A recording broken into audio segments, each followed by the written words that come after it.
Hello guys and welcome back to Glory Hunter. We're returning today with the beginning of Season 8 as we look to bolster our RC Lons squad in the transfer window to make a push for the domestic double next year. If you haven't seen the previous episode guys, make sure to go and watch it as we had the season finale of Season 7, which included the UEFA Europa Conference League final. I will be spoiling the outcome of that in a second, so if you haven't watched it, go and check it out in 3, 2, 1. Of course, we lost the final disappointingly. I was a little bit hurt over it. But we're back. It wasn't even a trophy we had to win. I really wanted to win it, you know. But we're back. This is our squad for the new season. We've got a hell of a lot of work to be done to this squad to get it ready for the new year. We're going to be cracking on. This is going to be a manic episode. Maybe one of the craziest transfer windows we've had in the entire save. Let's just jump straight into it. So we're here at the beginning of July. So we've seen a couple of things come in here. We had a young goalkeeper in our youth academy, this Fernandez guy who's gone out on loan. We've seen Frankowski head out to Empoli, and we've got the 3 pre-contracts that we signed in January of last year. Dan Kramer, Rasul Ndai and Pavel Bucha also joining us at the beginning of this window. So guys, just a quick look at these new players that have come in. Of course, Dan Kramer we know from the Netherlands. He is a 24-year-old. I think he's 6'5".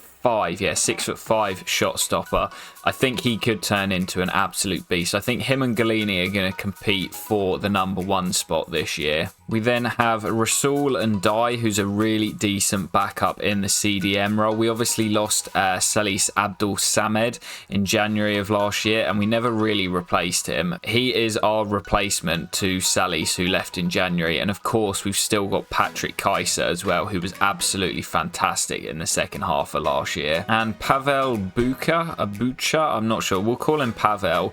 He joins as well. He's just very well-rounded. I think he's going to be a really good asset to have. Probably won't play a huge amount, but he's going to be our utility man this season. Guys, I want to show you the players that we currently have on the transfer list. I'll run through them now. We've got Antonio Gomes, who's no longer required, as we've got Dan Kramer and Galini.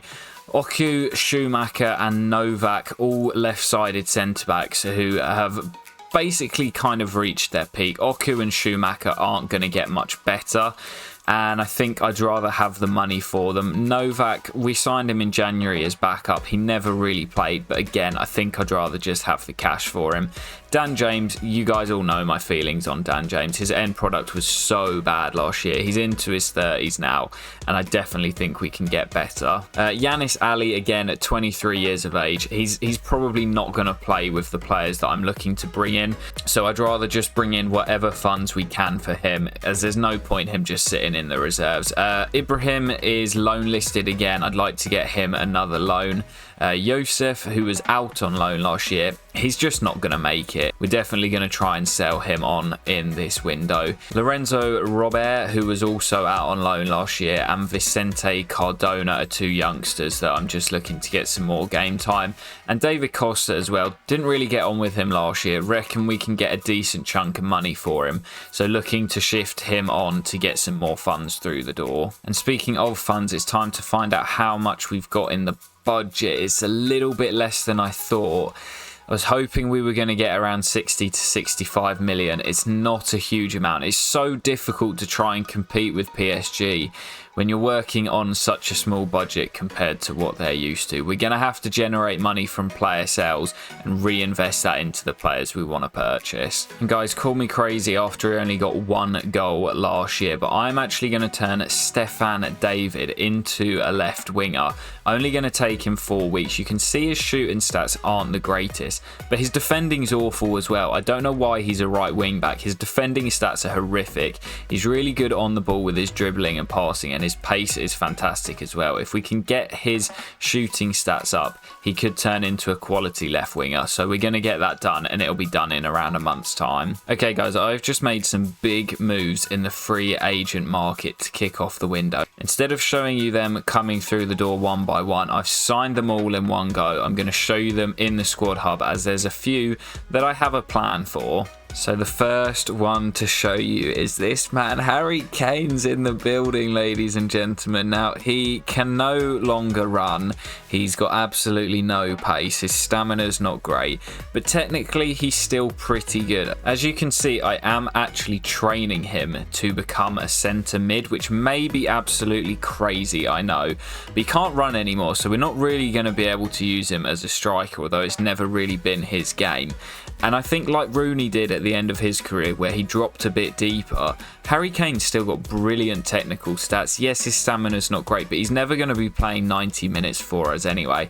I think as an experienced head, he's a great player to have through the door. High work rates, and it will only take him 5 weeks to turn into a centre mid. I'm really excited about having Harry in the club. And the next man also through the door on a free is veteran Brazilian Fabinho, who was released by Nottingham Forest in the summer. You may recall him being there from when we were in England. And he's a similar story to Harry Kane. He's not quite as slow, but again, he was never a quick player in his day anyway. His stamina is a little bit better than Kane's, but technically this guy is still very good. And similarly to Harry Kane, I am actually going to change his position as well to centre-back. I don't see him having the legs to play in midfield anymore, but Fabinho can actually play as a centre-back. It is one of his listed positions. So it says it'll take 30 weeks, but I can just play him there anyway and it won't be an issue. He's still got the defensive stats to play there, and he can play as a ball playing defender as well. Really happy with that one. And the next one to show you guys, I'm buzzing with this one as well. I'm buzzing with all of them. We've got some experienced head through the door. Rafa Guerreiro. You can see again, he cannot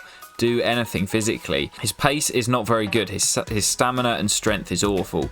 But technically, this guy has still got it. He's a left back at the moment, but guess what? I'm changing him to an attacking midfielder so that he can be decent backup to that Leon Clerc attacking midfield role. It's only going to take him 4 weeks to transition there, and although he's only 76 overall and he is 35, so he is going to keep decreasing, it's only going to take him 4 weeks to get there. And to be honest, I think Rafa Guerreiro still got it. And guys, this is the one that I'm most excited to show you.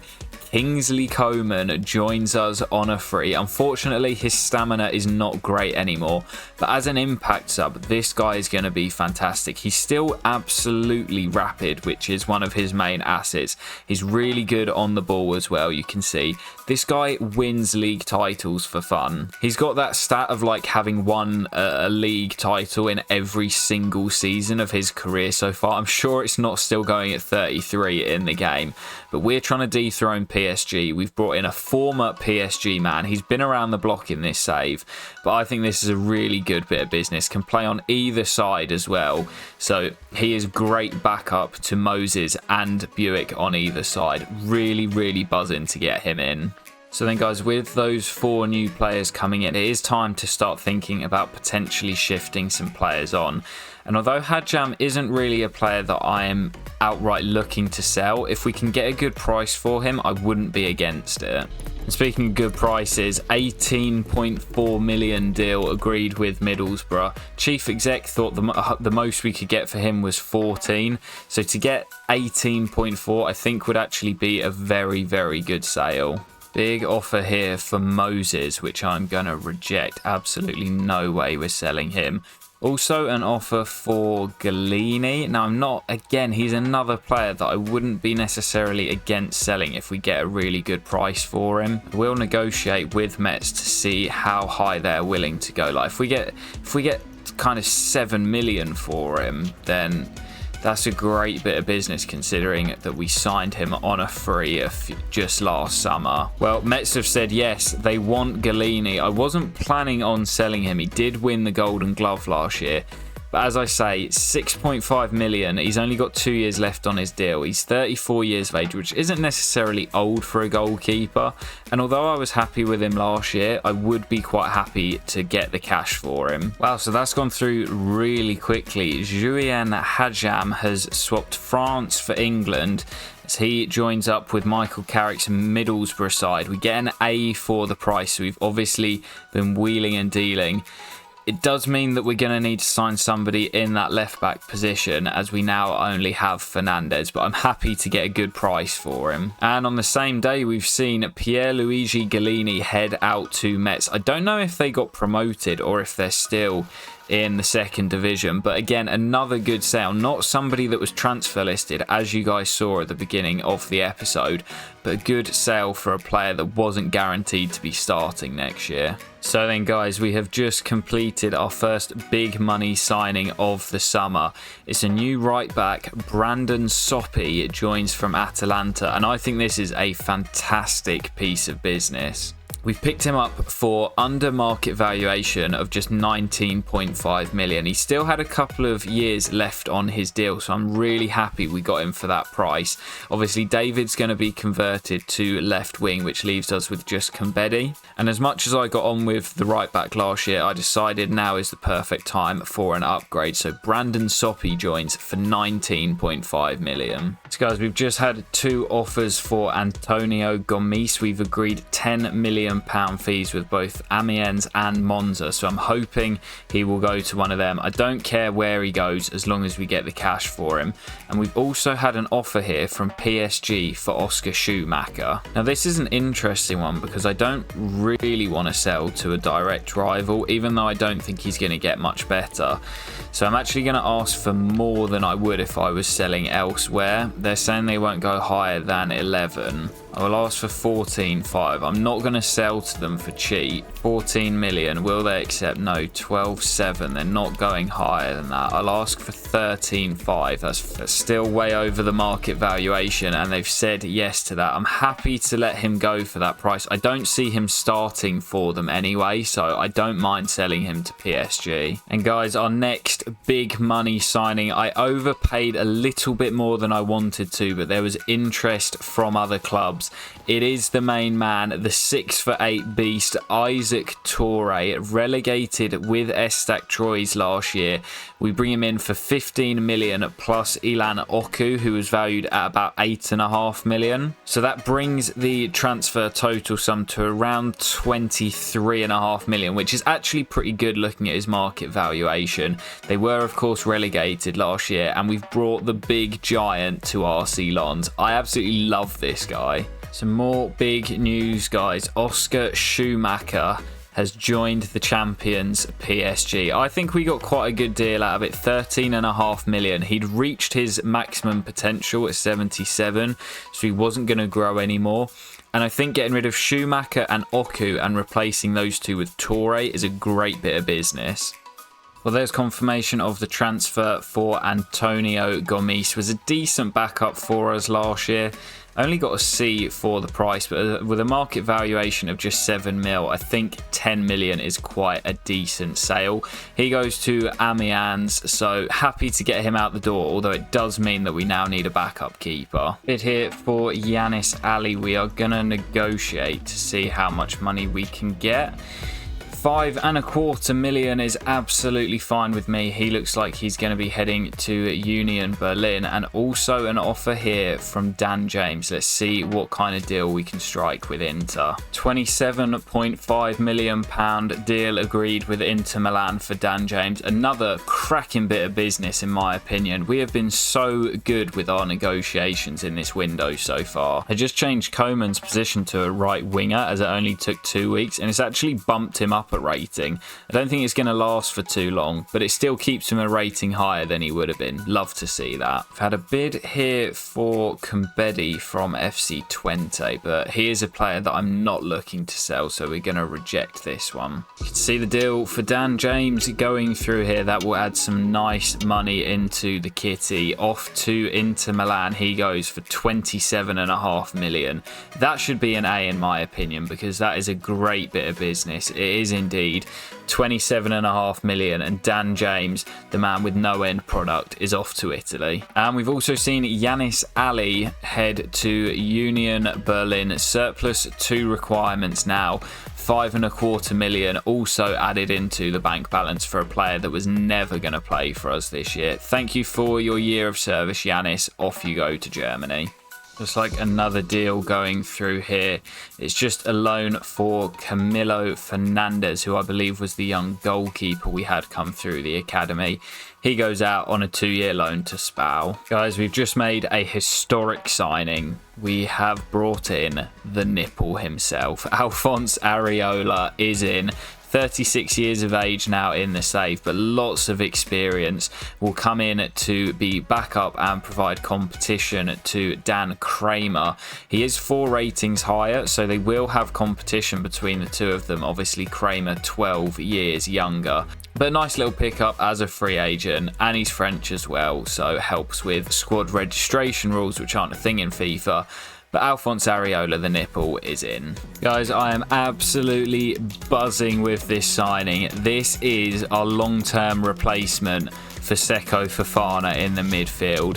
It's a hero of the save, Renato Sanchez. Our time with him was cut short. It was short-lived. But we have brought him back under my management here at RC Lons, and it's for an absolute steal as well. He is 31 years of age now, but for just 29.5 million, we have brought Renato Sanchez over to France. He, of course, was at PSG for a short period. He now joins us here at RC Lons, 86 overall. He is going to be an absolutely class signing for our midfield. He's just basically an upgrade on Fofana and Jean Onana. So I'm absolutely buzzing to be able to bring Renato Sanchez back to the table, and we can use him once again in this save. Oh, guys, finally we've had a bid for David Costa. It's from Leeds United. Let's see how much money we can get out of them. I've been waiting for a bid for ages for this guy. I don't believe it. They've walked out of negotiations. We were so close to agreeing a deal and they've walked out.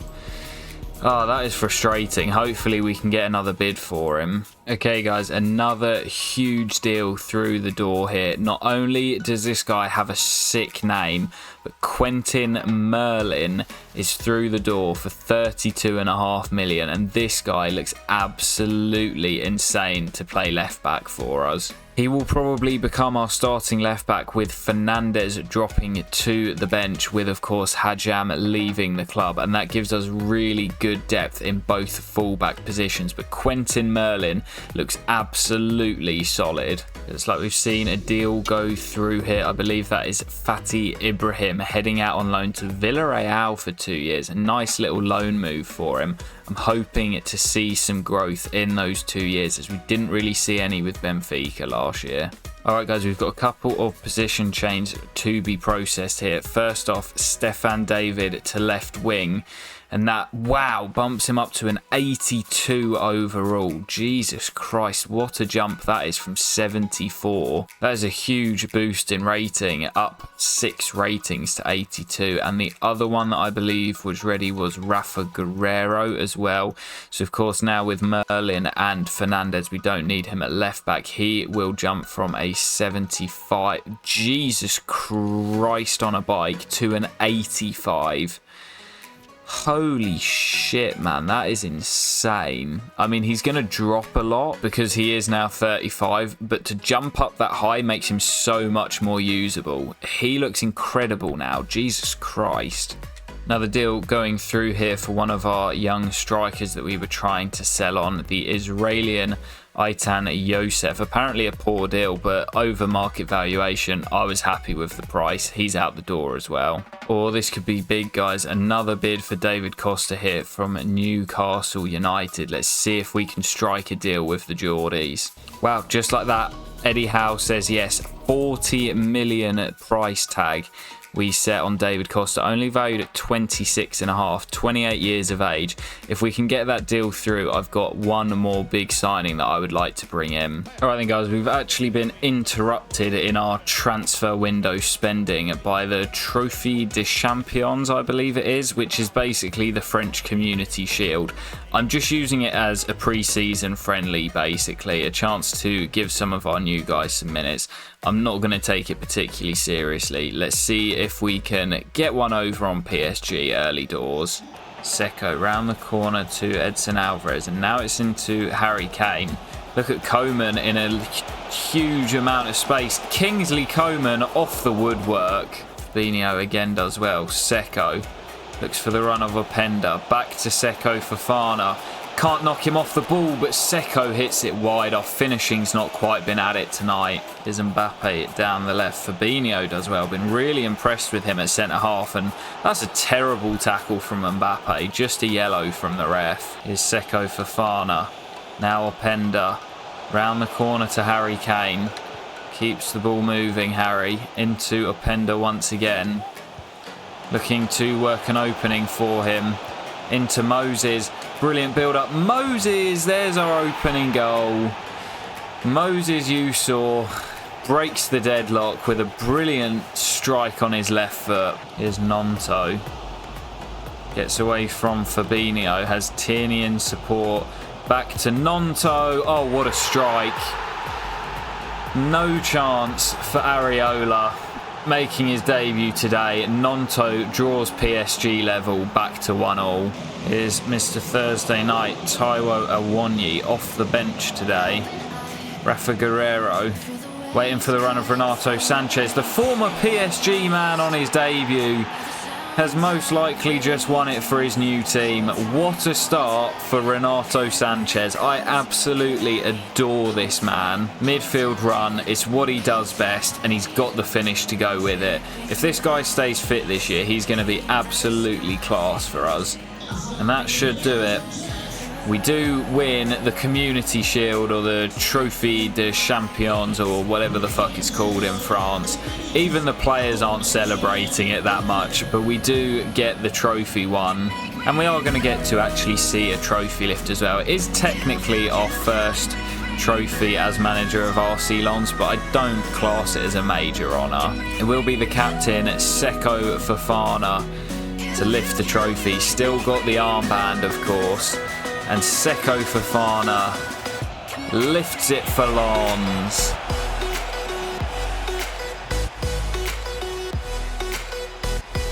But we're not going to spend too much time on that, as we've got business to get down to. Good to get the victory, but back to our transfer strategy. Well, that looks like the sale of David Costa to Newcastle United. He's gone to the Saudis, and I'm very happy with that sale. 40 million is, what, 13.5 million over the market valuation. Very happy with that sale. Guys, we have just made a huge signing. He is now 35 years of age, but we have signed PSG's captain, Marquinhos, still 89 overall, and doesn't look to be slowing down. There were rumours of discontent at PSG, having been there for so long and won so many trophies. He wanted a new challenge, and I called him up and said, well, how about the challenge of dethroning your old team? Marquinhos joins for just £25 million, leaves us with around 17 million in the budget for January if we want to make any moves.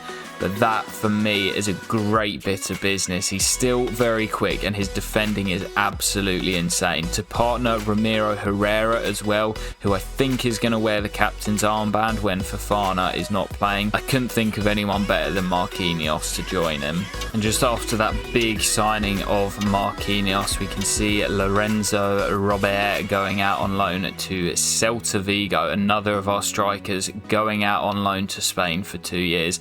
Hopefully, like with Ibrahim, that will be great for him. Get him some first team football. We've now made it to the first day of the season, where we will be taking on FC Lorient, who we actually played in the final game of last year, so back-to-back games against them. But guys, that is going to do it for today. It's been an absolute bumper episode. We've done exactly what we wanted to do and completely transformed the squad. I think that now we have enough to be able to go toe-to-toe with PSG next year in the league. We're not going to have to focus on the Champions League whatsoever. And as I say, I think we can do it with the transfer window we've had. I think we can compete with PSG. We'll be back in the next episode to kick off the Ligue 1 campaign, and I hope to catch you for it very soon, guys. Peace.